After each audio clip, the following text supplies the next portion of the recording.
तो प्रताप जी, मैं आप से शुरुआत कर रहा हूं। भाई, अब तक जिस कानून को लेकर ये कहा जा रहा था, ये वकालत की जा रही थी कि इस कानून से छात्रों के बीच जो ओबीसी और दलित पिछड़े वर्ग के छात्र हैं उनके प्रति जो डिस्क्रिमिनेशन होता है उसको रोकने में कारगर होगा। लेकिन जब इस मामले पर, इस मुद्दे पर अभी सुप्रीम कोर्ट की रोक है, कानून पर सुप्रीम कोर्ट की रोक है, तो फिर ये यूनिवर्सिटीज में जो बीएचयू में हो रहा है, जो इलाहाबाद यूनिवर्सिटी में हो रहा है, छात्र और यूनिवर्सिटीज एक तरीके से जंग का अखाड़ा बन गई है। आखिर ये सब क्यों? देखिए, भविष्य जी जो राजनीति करना चाहती थी वही हो रहा है। ऐसा नहीं है कि कुछ ऐसी चीज हो रही है कि जो अप्रत्याशित हो। इस देश की राजनीति यही करना चाहती थी। अब जैसे जब आपने देखा होगा कि इस मुद्दे पर एक बार बहुत तगड़ा विरोध प्रदर्शन हुआ, उसके बाद सुप्रीम कोर्ट ने इस पर रोक लगा दी तो मामला शांत हो गया था। तो ये देश की राजनीति को सूट नहीं करता है कि सारी चीज़ें शांत हो जाएं। मैंने क्या कहा कि ये जो प्रयोग था वो शिक्षण संस्थाओं में क्यों किया गया? इस प्रयोग को सामाजिक तौर पर पूरे देश में लागू होना चाहिए, क्योंकि केवल बच्चों के साथ थोड़ी इस तरह के भेदभाव होते हैं। अगर जिनको ये लगता है कि किसी भी शिक्षण संस्थाओं में जातिगत आधार पर भेदभाव होते हैं, तो वो शिक्षण संस्थाओं से पहले समाज में होते हैं, सबके घरों में होते हैं, सबके परिवार में होते हैं, हर जगह होते हैं। तो अगर ये कानून इतना आवश्यक है तो उसको पूरे देश में लागू किया जाना चाहिए। लेकिन क्या है ना, इस देश की राजनीति किससे करनी है? अपने देश के युवाओं से बात करनी है। युवाओं के बीच आपने देखा कि सुप्रीम कोर्ट के डिसीजन के बाद ये लगा कि चलिए ठीक है, इस पे चर्चा होगी, कोर्ट में डिसीजन आएगा, तब तक शांति बनी रहेगी। तो ये चीज अच्छी नहीं लग रही है। अब इसको वहां से भड़काया गया है। ये सारी चीजें प्रायोजित हैं। ऐसा नहीं है कि यूजीसी का जो ये कानून आया है अपने से आ गया है, ये भी एक प्रायोजित कानून है। उस पर सुप्रीम कोर्ट ने रोक लगा दी तो मनसा कहीं ना कहीं दब गई। तो अब उसको फिर से प्रायोजिक तरीके से उसको उकसाया जा रहा है। और मुझे ये लगता है कि ये देश के लिए सबसे दुर्भाग्यपूर्ण है कि आज देश के आजादी के 75 साल बाद भी हम जातिगत आधार पर जो चीजों को बढ़ावा देना चाह रहे हैं, और वो भी खासकर हमारे शिक्षण संस्थाओं में। यूजीसी जैसी संस्थाओं को पुनः विचार करना चाहिए कि हमारे शिक्षण संस्थाओं की स्थिति क्या है, हम किस तरह की शिक्षा दे रहे हैं। हम अगर पूरे विश्व में बड़ी बड़ी बातें करते हैं कि हम विश्व गुरु बनना चाहते हैं, हमारी शिक्षा पद्धति कितनी अच्छी है, आप आंकड़े उठा करके देख लीजिए। क्या अपने देश का कोई भी शिक्षण संस्थान टॉप 100 में आता है? नहीं आता है। हम लगभग 1/4 पूरे विश्व की आबादी लेकर के चल रहे हैं। हम इतनी बड़ी बड़ी ढिढोरे पीट रहे हैं, उस पर कोई काम नहीं हो रहा है। लेकिन ऐसी चीजें जरूर बनाई जा रही हैं कि जिससे सामाजिक द्वेष पैदा हो। मैंने पहले भी कहा था, हम लोग इस पर डिबेट किए थे कि अगर कैंपस में ये लागू भी हो जाएगा तो क्या कैंपस के बाहर वो लोगों के बीच आपसी तनाव नहीं होगा? क्या कैंपस के अंदर ही सारे लोग पूरे टाइम तक रहते हैं? जिन छात्रों के साथ आप इस तरह के व्यवहार करना चाह रहे हैं कि उनके बीच अगर वहां से कार्रवाई होगी तो नहीं करेंगे, तो कैंपस के बाहर तो और आक्रामक हो जाएंगे। और उसका परिणाम आज आपके सामने दिखाई दे रहा है कि 2 गुट अब बन गए ना। अब छात्रों को आपने गुटों में बांट दिया। अब तक छात्र को हम लोग छात्र कहा करते थे। भाई, जो चीजें पहले से चली आ रही हैं उस पर कोई कुछ नहीं कह रहा। लेकिन एक ऐसी चीज आपने देखा होगा कि मणिपुर में एक डिसीजन आता है, अब पूरा मणिपुर जल जाता है। तो क्या वो जिस जज ने वो डिसीजन दिया था, उन्होंने सामाजिकता का ज्ञान अपने को नहीं देखा था कि उसके क्या इंपैक्ट आने वाले हैं? तो कुछ लोग जो शीर्ष पदों पर बैठे हैं उनको ये चीज समझना पड़ेगा। अगर ये डिसीजन आ रहा था तो क्या इस पर कोई चर्चा हुई? अगर ये चीजें होती तो पहले भी चर्चा हो सकती थी। जो प्रबुद्ध लोग हैं उनको बुला करके बैठा करके उस पर चर्चा होती। अगर सामाजिक तौर पर हम बात कर रहे हैं तो अलग अलग समाजों के प्रतिनिधियों को बुला करके बात हो सकती थी जो चीजों। और आज एक बात बताइए कि इस पूरे मामले में कोई राजनीतिक बयानबाजी क्यों नहीं आ रही है? कोई भी राजनीतिक दल इस बात को ये भी नहीं कह रहा कि ये गलत है, कोई भी नहीं कह रहा है ये सही है, या ये भी नहीं कह रहा है, छात्रों से कोई अपील कर रहा है कि आप इस पर शांति बनाए रखिए, सुप्रीम कोर्ट का जो डिसीजन आएगा देखा जाएगा। कोई भी राजनीतिक, एक राजनीतिक दल की मैं बात नहीं कर रहा हूं, सारे राजनीतिक दल ऐसे ही हैं। तो मेरे कहने का मतलब है कि छात्रों को तो कम से कम अपनी राजनीति से आप छोड़ दीजिए। वोट की राजनीति आप करते रहिए, रोज करिए, लेकिन जो देश का भविष्य है, जहां शिक्षण संस्थाएं हैं, उसको आप जंग का अखाड़ा मत बनाइए। उसको बेहतर बनाने की बात कही गई थी और आप उसको जंग का अखाड़ा बना रहे हैं। तो मुझे लग रहा है कि ये कहीं ना कहीं ठीक नहीं है, और देश के माहौल को बिगाड़ने की कोशिश जो हो रही है वो किसी भी तरह से उचित नहीं है। बिल्कुल ठीक है, पॉलिटिकल डिस्कोर्स अपना अपना हो सकता है, लेकिन जिस तरीके से अब यूनिवर्सिटी से तस्वीरें निकलकर सामने आ रही है, तो अनिल कुमार जी, सीधा सवाल तो यह है कि भाई, अगर अब हर कोई इस पर शांत है, देखिए पॉलिटिकली अगर देखा जाए तो कोई कुछ नहीं बोल रहा है। मैं समझने की कोशिश कर रहा हूं कि आखिर ये जातिवादी जो लकीर है ये तो और लंबी हो रही है, और जातिवाद का जो जहर है वो छात्रों में भी एक तरीके से फैलाया जा रहा है, सुनियोजित तरीके से। देखिए, देश में जब भी राजनीति की बात होती है, चाहे वो छात्रों के बीच में हो, चाहे आम जनता के बीच में हो, दो बातें बड़ी जोर जोर से चलती हैं।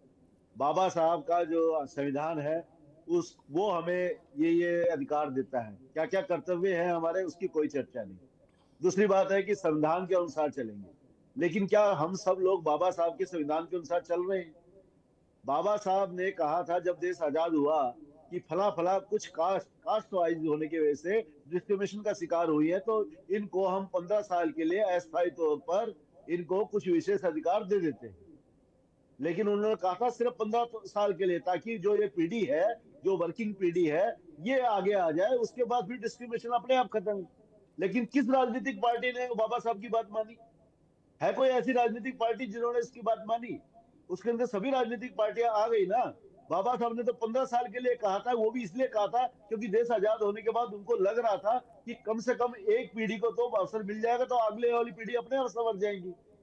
लेकिन आज आज तो अभी भी वही की वही दरकिनार चलता आ रहा है, बल्कि उसको बढ़ाया जा रहा है। कभी ओबीसी के नाम पे बढ़ाया जा रहा है, कभी छात्रों के बीच लाया जा रहा है। आप मुझे बताइए, डिस्क्रिमिनेशन है ये जाति और धर्म देख के होता है क्या कहीं? आप अगर यूजीसी के कानून में ये लेके आते कि जो भी छात्र वो किसी भी धर्म का हो, किसी भी जाति का हो, अगर उसके साथ भेदभाव होगा तो वो शिकायत कर सकता है और कार्रवाई उसके खिलाफ कार्रवाई होगी जिन्होंने भेदभाव किया। इसमें क्या तकलीफ थी? क्या जब सारे छात्रों की बात होगी, उसमें ओबीसी, एससी, एसटी, दिव्यांग, माइनॉरिटी ये सब नहीं आ जाते क्या? आते ना। कुछ जनरल भी आ जाते तो क्या दिक्कत थी? अगर जनरल के साथ भी कुछ भेदभाव होता है तो वो भी आ जाते। भेदभाव की बात तो कर ही रहे थे कि अगर किसी के साथ भेदभाव होता है तो इसके खिलाफ कार्रवाई होनी चाहिए, होनी चाहिए। आप बात करते हैं इक्वल कमेटी बनाने की, इक्विटी कमेटी बनाने की। ये इक्विटी कहाँ हुई जब आपने एक बड़े वर्ग को बाहर छोड़ दिया कि उसके साथ जो मर्जी हो? आपने पहले से मान लिया कि जातिगत व्यवस्था ऐसी बन गई है कि जो भी सवर्ण है वो तो एट्रोसिटी करने के लिए है, उसके ऊपर एट्रोसिटी नहीं हो सकती। क्या ऐसा होता है कहीं? बिल्कुल नहीं होता। फिर भी आपने मान लिया। तो मेरा कहना है ये कानून जो यूजीसी लेके आई है, ये आधा अधूरा कानून है। इसको ठीक ढंग से ना स्टडी किया गया है, ना इसको जी। समझा गया है। और ये भविष्य की राजनीति जो है ना, जातिगत राजनीति, उसको तैयार करने के लिए एक स्तंभ बना दिया गया। एक क्या बोलते हैं, शुरुआत बना दी गई कि आप यहाँ से पौधा डालिए इसका और बाद में राजनीति करते रहिए। आम छात्र ना तो एटोस्टी करता है, ना उसकी एटोस्टी होती है। आम छात्र को पढ़ने जाना होता है, विद्यार्थी पढ़ने जाता है और पढ़ के वापिस आता है। जो वहां पे यूनियन का काम करते हैं, छात्र राजनीति करते हैं, ये सारा मसला उनसे जुड़ा है और उन्होंने जी। कुछ ना कुछ करना ही है। लेकिन जेएनयू एक की एक बात करें सवाल या अनिल जी, दूसरी एक सवाल यूनिवर्सिटी ये की भी बात उठता है करें, कि भाई जब जिन्होंने इस मामले राजनीति में कर लिया विरोध उनको हुआ, विद्यार्थी से कोई लेना जब देना नहीं। सवर्ण जातियों ने विरोध का स्वर उठाया कि देखिए ये जो कानून बनाया गया है इसमें जो सवर्ण जातियां हैं उनके अधिकारों का दमन होगा कि भाई उन पर किसी तरीके का कोई केस गलत तरीके से अगर दर्ज हो गया तो फिर उनका करियर बर्बाद है। तो कहीं ना कहीं अपने लिए प्रोटेक्शन लेयर की बात कर रहे थे। उसमें आखिर सुप्रीम कोर्ट में मामला चला गया, सुप्रीम कोर्ट उसे सुन रहा है। सुप्रीम कोर्ट ने जो पहली सुनवाई हुई उसमें रोक भी लगा दी।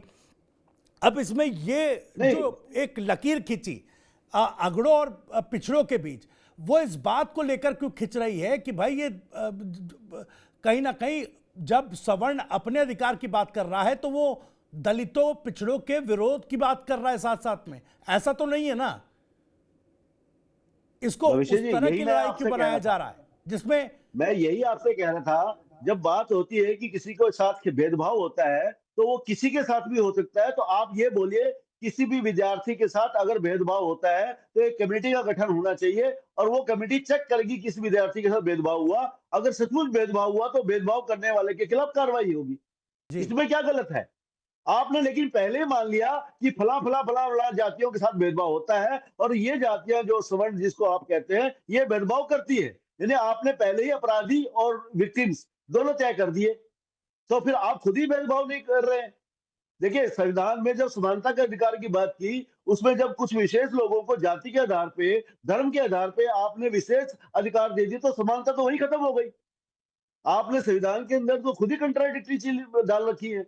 आप एक तरफ समानता की बात करते हैं कि धर्म, जाति, लिंग और किसी आधार पे धर्म के आधार पे आपसे भेदभाव नहीं होगा, और दूसरी तरफ आप जाति और धर्म के हिसाब से, लिंग के हिसाब से विशेष अधिकार देने की बात करते हैं। तो दोनों चीज एक साथ कैसे?